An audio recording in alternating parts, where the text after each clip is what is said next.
एका धावण संघाची धावसंख्या होते ते 10. स्लो पुन्हा चेंडू नो चेंडू पंच घोषित करतात. चांगला त्या ठिकाणी प्रयत्न केला होता, चांगला प्रयत्न केला होता क्षेत्ररक्षकाने चेंडू अडवण्याचा, परंतु चेंडू मारू शकत नाहीये. 5 धाव मात्र मिळणार त्या संघाला. त्या 5 धाव संघाची धावसंख्या मात्र बदलते. धावसंख्या होती ती 15. पुन्हा एकदा श्लोक सामना करतो तो सोहम. पुन्हा एकदा पुन्हा चेंडू आहे.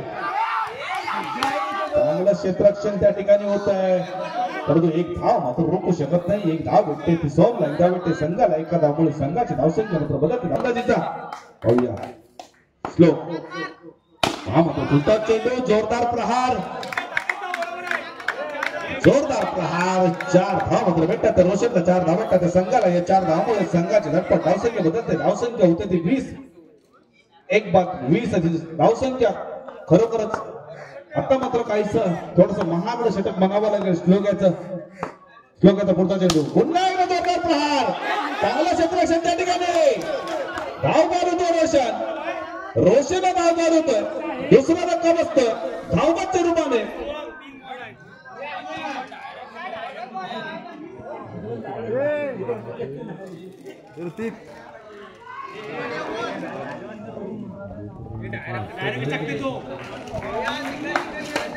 श्लोकाचा पुढचा चेंडू. सामना करतो तो सोहम.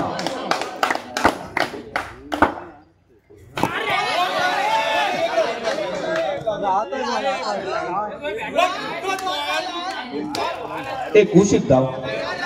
या एका धावामुळे संघाची धावसंख्या मात्र बदलते. धावसंख्या होती ती 21.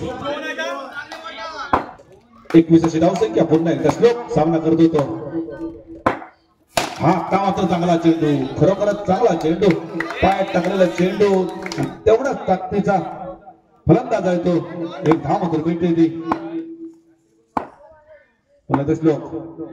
हा मात्र जोरदार प्रहार आहे. 4 धाव मिळणार आहेत आणि या 4 धावामुळे संघाची धावसंख्या मात्र बदलते. धावसंख्या होती 26-27 धावांचं आव्हान ठेवलंय त्या अमरफोर्ट ओली संघासमोर.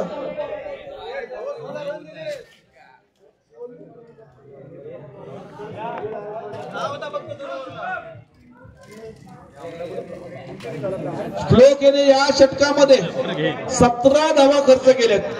अतिशय महागड षटक म्हणावं लागेल. पहिल्या 2 षटकामध्ये 9 अशी धावसंख्या असताना श्लोकेने 3रं षटक टाकलं.